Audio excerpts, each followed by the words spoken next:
Kabupaten Blora dengan luas wilayah mencapai 1.821,59 km persegi telah banyak dikenal sebagai daerah yang kaya akan sumber daya alam. Antara lain yaitu hutan jati dengan kualitas tinggi serta minyak bumi yang telah dieksplorasi dan dieksploitasi sejak era kolonial. Namun di balik itu, Blora juga menyimpan potensi cagar budaya serta nilai sejarah dan arkeologi yang melimpah. Didukung dengan karakteristik wilayah yang subur dan cocok dengan potensi kawasan hunian masa prasejarah. Hal ini juga didukung dengan adanya aliran Sungai Bengawan Solo di bagian timur dan Kali Lusi di bagian barat, serta kondisi topografi yang berupa pegunungan karst di utara yang banyak ditemukan gua dan ceruk alami sebagai titik hunian manusia purba. Keberadaan temuan kebudayaan masa Hindu-Buddha juga turut mewarnai mata rantai lintasan sejarah Blora. Dengan adanya kisah sejarah kerajaan Medang Kamolan, serta temuan-temuan yang merujuk pada peninggalan kerajaan Mataram kuno. Rangkaian penelitian yang sebelumnya telah dilakukan sejak masa kolonial oleh peneliti asing berkebangsaan Belanda, yang kemudian dilanjutkan oleh peneliti Indonesia pasca kemerdekaan, terutama dari BPSMP Sangiran, BPJB Jawa Tengah, Balai Arkeologi Yogyakarta, serta Pusat Penelitian Arkeologi Nasional, yang mana mereka menyatakan bahwa Blora merupakan salah satu wilayah penting yang di dalamnya terdapat dua pembabakan massa, yakni prasejarah dan Hindu-Buddha.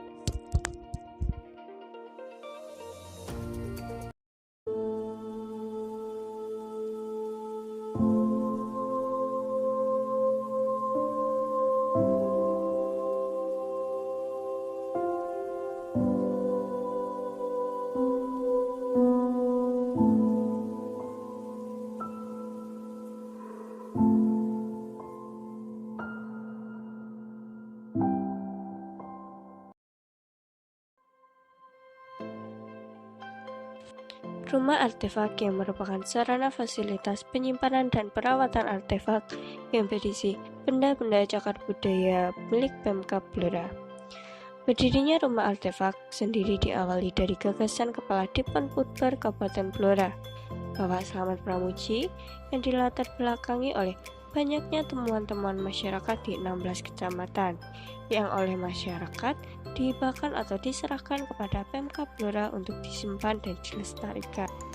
Terhitung sejak 1 Juni 2019, mulai dilaksanakan penyiapan fasilitas penyimpanan artefak yang dipimpin oleh Bapak Eka Wahyu Hidayat, yang merupakan Kepala Seksi Sejarah dan Kepurbakalaan Diponputper Kabupaten Blora, dengan memanfaatkan salah satu ruang kosong yang terletak di sisi timur Kompleks Gor Mustika, Jalan Gor nomor 3 Ketangar, Karangjati, Kabupaten Blora.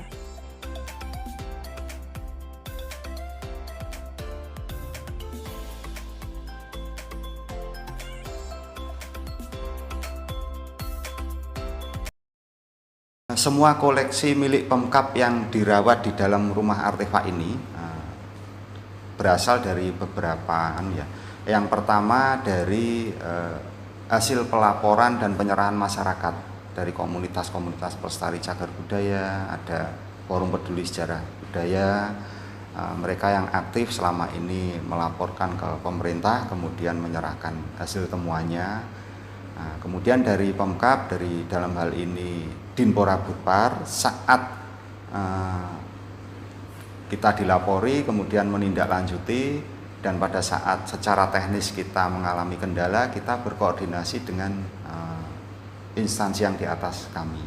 Dalam hal ini bisa Balai Pelestarian Cagar Budaya Jawa Tengah atau BPJB, kemudian Balai Pelestarian Situs Manusia Purba atau BPSMP Sangiran, dan kemudian mereka membantu untuk melakukan ekskavasi penyelamatan.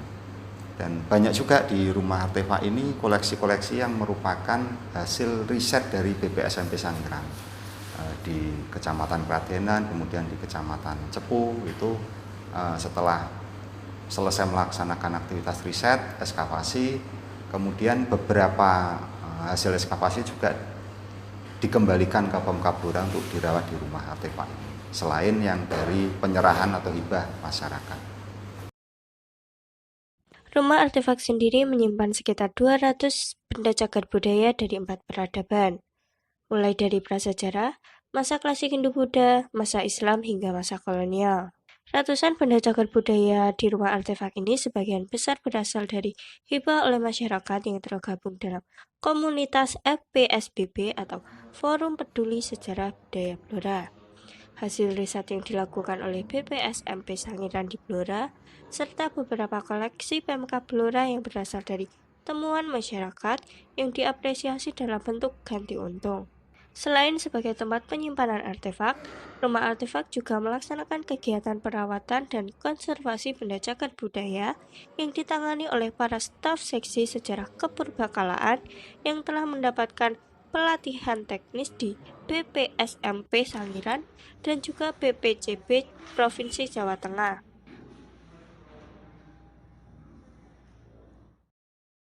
Sejak didirikan 1 Juni 2019, alhamdulillah animo masyarakat sangat luar biasa.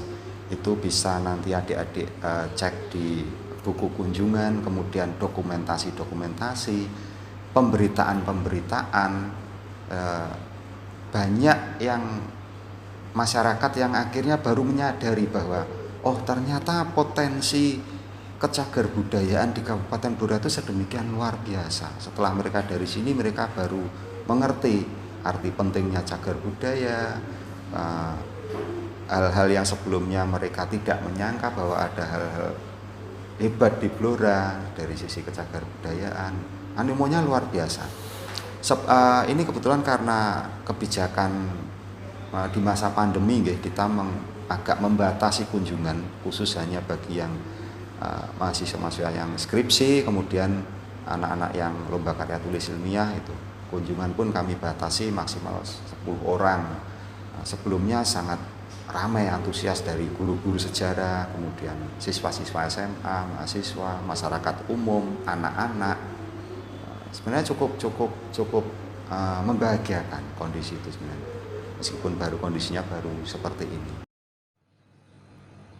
Meski masih dalam tahap rintisan, keberadaan rumah artefak sudah mulai mendapat perhatian dari berbagai kalangan masyarakat, mulai dari akademisi, pelaku budaya, relawan, bahkan juga telah banyak diliput oleh media-media pemberitaan tingkat lokal maupun nasional. Seringkali siswa-siswa sekolah datang untuk melihat langsung kegiatan konservasi benda cagar budaya. Dan hal ini diharapkan akan terus berkembang mengingat arti penting yang diamanatkan Undang-Undang Nomor 11 Tahun 2010 tentang Cagar Budaya dan Undang-Undang Nomor 15 Tahun 2017 tentang Pemajuan Kebudayaan, serta diperkuat dengan adanya Perda Kabupaten Blora Nomor 10 Tahun 2019 tentang Cagar Budaya. Soal penataan koleksi, banyak sih Mas Mbak sebenarnya yang sering memberi kritik dan masukan serta saran, Pak kok penataannya seperti ini, masih terkesan apa adanya. Itu di awal-awal kemarin, karena kita memang baru memulai kegiatan ini per 1 Juni 2019. Awalnya ya hanya kayak semacam gudang begitu, belum layak tampil, karena memang kami di Dinpurabudpar di seksi sejarah Purbakalaan belum ada penganggaran yang cukup untuk menangani koleksi milik Pemkab yang ada di sini. Kemudian sampai pada satu saat karena mungkin dari Kemendikbud, dalam hal ini BPSMP Sangiran, BPJW Jawa Tengah, melihat aktivitas pelestarian di rumah artefak ini yang semakin meningkat, peran serta masyarakat semakin besar dalam membantu pemerintah, melaporkan, menyerahkan temuan-temuannya, kemudian ikut membantu konservasinya juga. Akhirnya dari kementerian ada semacam apresiasi terhadap komunitas pelestari tadi. Kepada komunitas pelestari diberikan apresiasi, kemudian khusus untuk rumah artefak, alhamdulillah kemarin kita terakhir mendapat bantuan teknis penataan koleksi museum. Jadi ya mudah-mudahan dengan adanya kegiatan tersebut,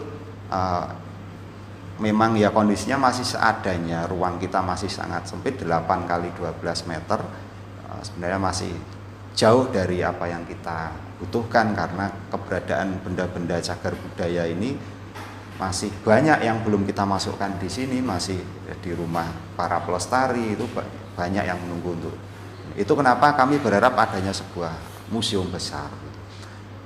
Bukan tidak harus museum besar, artinya sebuah museum yang representatif lah. Artinya kalau dari sisi penataan, kalau yang baru-baru ini dalam kondisi seperti ini adalah hasil bantuan teknis dari BPSMP Sangiran tahun 2021 ini barusan. Gitu.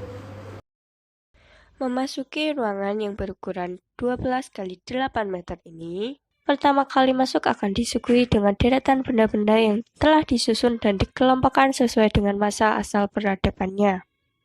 Beberapa koleksi yang berasal dari masa prasejarah terdiri dari temuan fosil maupun non-fosil, seperti diantaranya replika tengkorak Homo erectus, bola batu, alat kebudayaan Ngandong, atau seperti yang kita ketahui, Ngandong sendiri merupakan nama dari salah satu daerah yang terletak di dekat wilayah Kabupaten Blora, Jawa Tengah. Namun, tidak jauh pula dari wilayah Kabupaten Ngawi, Jawa Timur. Di daerah Ngandong dan sekitarnya banyak ditemukan alat-alat yang diduga berasal dari peninggalan zaman Paleotikum, yakni berupa alat-alat sederhana dari batu, tulang, duri ikan, flekes atau alat serpi, dan tanduk rusa, yang didukung dengan adanya manusia purba berjenis Pithecanthropus erectus, Pithecanthropus robustus, Meganthropus paleojavanicus, Homo soloensis, dan Homo wajakensis. Pada kebudayaan Ngandong, pola kehidupan manusia purba masih berburu, mengumpulkan makanan, dan berpindah tempat atau nomaden yang berkembang pada zaman Paleotikum atau zaman batu tua yang berlangsung sekitar 600.000 tahun yang lalu. Lalu, fosil hewan darat berupa rusa purba, banteng purba, kerbau purba, badak, gajah purba berjenis Proboscidae, dan juga stegodon maupun elepas. Fosil hewan laut yang ditampilkan seperti tulang belakang paus purba atau Cetacea, gigi hiu purba, kerang raksasa atau Tridacnagigas, cetakan kerang bivalvia, serta koral.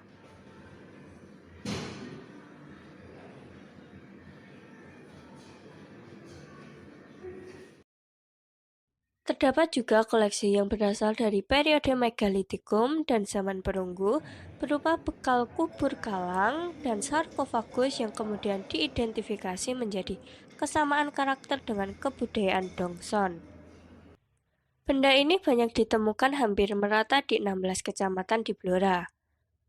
Namun, untuk sementara baru di Desa Mlebo, Kecamatan Jiken yang telah dirawat dan dibuatkan atap pelindung peti kubur batu yang tersebar masing-masing sekitar 200 hingga 700 meter. Benda-benda yang disertakan dalam penguburan pada umumnya berupa barang-barang keperluan hidup sehari-hari dan benda-benda yang merupakan simbol sosial. Barang rumah tangga diantaranya berupa jenis-jenis wadah tembikar, wadah dari pengerunggu, pisau, sabit, kapak, pahat, dan kawat. Benda perhiasan yang disertakan dalam penguburan berupa manik-manik, cincin, gelang, dan anting. Penyertaan benda-benda ini dimaksudkan sebagai bekal hidup lanjutan di alam lain. Hal ini sesuai dengan konsepsi keyakinan masyarakat bahwa setelah seorang mati, maka ia akan melanjutkan kehidupannya di alam lain. Kubur batu yang ditemukan menunjukkan orientasi ke arah timur-barat dengan kepala di bagian barat, sebagaimana arah tenggelam matahari yang ditafsirkan sebagai simbol kematian serta arah daerah asal nenek moyang sebelum masuk ke Nusantara. Pada sisi lain, ruangan dapat dilihat koleksi yang berasal dari masa klasik Hindu-Buddha seperti arca Durga Mahisa Suramardini yang telah aus, arca Nandi, senjata kuno seperti kudi, nanggala, mata tombak, kapak, serta fragmen pecahan hiasan atap candi, juga beberapa fragmen keramik asing yang berfungsi sebagai alat pembayaran atau barter perdagangan. Selain perdagangan, keramik diduga pula sebagai hadiah, upeti, atau barang bawaan yang mayoritas berasal dari Cina. Koleksi arca Nandi yang berupa hewan sapi ini merupakan penggambaran wahana atau kendaraan Dewa Shiva yang ada di rumah artefak yang berasal dari temuan Dukuh Kuwung, Desa Mendenrejo, Kecamatan Keradenan, yang disinyalir sebagai kompleks peribadatan umat Hindu pada masa itu. Kemudian koleksi arca Durga Mahisa Suramardini yang telah mengalami keausan ini ditemukan di Desa Getas, Kecamatan Cepu, dengan ukuran kurang lebih tinggi 50 cm, lebar 29 cm, dan tebal 12 cm. Keadaan arca ini sudah sangat aus. Kepala dan semua tangan yang berjumlah 8 buah telah patah atau hilang. Perhiasan dan senjata-senjata yang dipegang pun sudah tidak terlihat sama sekali. Tokoh arca ini berdiri di atas kerbau, tampak dari badannya yang memanjang dan sudah mengalami aus pula. Rumah artefak Blora ini sebagai kegiatan resmi dari Pemkab Blora, dalam hal ini Dinas Kepemudaan Olahraga Kebudayaan dan Pariwisata Kabupaten Blora, dalam hal perintisan sebuah museum milik Pemkab. Dalam perjalanannya banyak menerima dukungan dan kepedulian dari banyak sumber, dari banyak masyarakat yang sebenarnya tidak terkait langsung, ada juga yang terkait langsung. Kita tidak lepas dari awal tuh dukungan lokal dulu, yaitu dari komunitas pelestari cagar budaya, kemudian dari MGMP, Musyawarah Guru Mata Pelajaran Kabupaten Blora, MGMP Sejarah Kabupaten Blora. Mereka dengan aktif, inten mengirimkan siswa-siswanya untuk mengunjungi, kemudian belajar, menambah wawasan tentang kesejarahan, kecagar budayaan ke sini, dan itu inten mereka lakukan. Bentuk-bentuk dukungan itu sangat berarti bagi kami. Kami merasa bermanfaat. Kemudian yang tidak kalah pentingnya, dukungan dari Balai Pelestarian Situs Manusia Purba Sangiran, BPSMP Sangiran, itu intens sekali mereka memperhatikan. Terakhir kemarin memberikan bantuan teknis penataan itu dari BPSMP Sangiran. Kemudian teman-teman dari Dinas Kebudayaan Provinsi Jawa Tengah juga sering rawuh untuk memberikan arahan bagaimana sebaiknya kami dalam menjalankan rintisan museum ini. Saya juga nggak tahu sampai kapan, karena sampai sekarang SK museumnya belum ada. Begitu. Saat kita bicara konstitusi, UUD 45 pasal 32 menyebutkan bahwa negara memajukan kebudayaan nasional. Negara memajukan kebudayaan nasional. Kemudian kita memiliki Undang-Undang Nomor 11 Tahun 2010 tentang cagar budaya. Di situ jelas ada kewajiban bagi pemerintah untuk melakukan pelindungan, pelestarian cagar budaya menuju pemanfaatan sebesar-besar bagi kemakmuran masyarakat.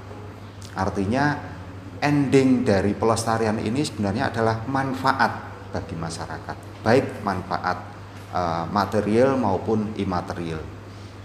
Itu kalau kita bicara konstitusi. Kemudian kita ada Undang-Undang Nomor 5 Tahun 2017 tentang pemajuan kebudayaan.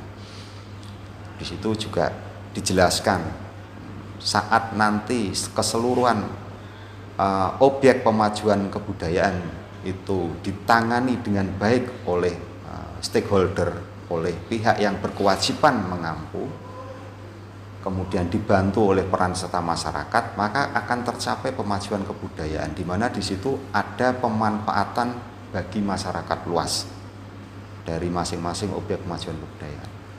Apalagi terakhir kami dengar dari teman-teman aktivis sudah mulai memahami apa itu kebudayaan, dan saya dengar sudah akan ada pembentukan Dewan Kebudayaan untuk Kabupaten Blora, di mana nanti di situ ada ruang-ruang untuk menangani lebih optimal semua objek pemajuan kebudayaan yang ada di Kabupaten Blora. Semua potensi objek kemajuan kebudayaan yang ada di Kabupaten Blora mudah-mudahan akan tertangani dengan baik, salah satunya cagar budaya.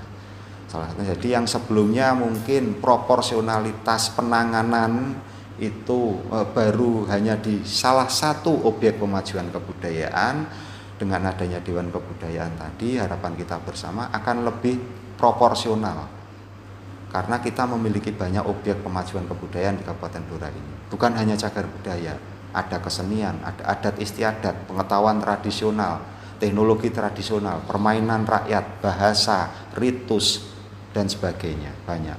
Ada 10+1 objek kemajuan kebudayaan. Nah, harapan kami khusus untuk rumah artefak ini, karena kita sudah memiliki dasar konstitusi yang jelas, kita juga sudah memiliki perda provinsi tentang cagar budaya, dan kita sudah memiliki perda Kabupaten Blora, perda tentang cagar budaya ini sudah ada, di mana eksplisit di situ disebutkan bahwa Pemkab wajib memiliki museum. Nah, itulah kenapa harapan kami rumah artefak yang didirikan oleh Dinpora-Budpar ini dan ada peran serta masyarakat di dalamnya, kita berharap ini sesarengan diwujudkan menjadi sebuah museum sesuai amanah undang-undang dan amanah peraturan daerah yang sudah kita miliki saat ini. Itu harapan kami, kalau saat nanti sudah menjadi museum, insya Allah usaha pelindungan, pelestarian, dan pemanfaatannya akan jadi lebih optimal ke depannya. Demikian. Dari fakta yang ada, semua pihak sangat berharap agar rumah artefak ini dapat dikembangkan menjadi sebuah museum yang lebih besar, sebagai sarana edukasi maupun pemanfaatan dan pelestarian benda-benda cagar budaya, mengingat Kabupaten Blora yang memiliki potensi luar biasa di bidang sejarah dan kebudayaan masyarakatnya, baik dari hasil temuan maupun penelitian-penelitian dari lembaga terkait.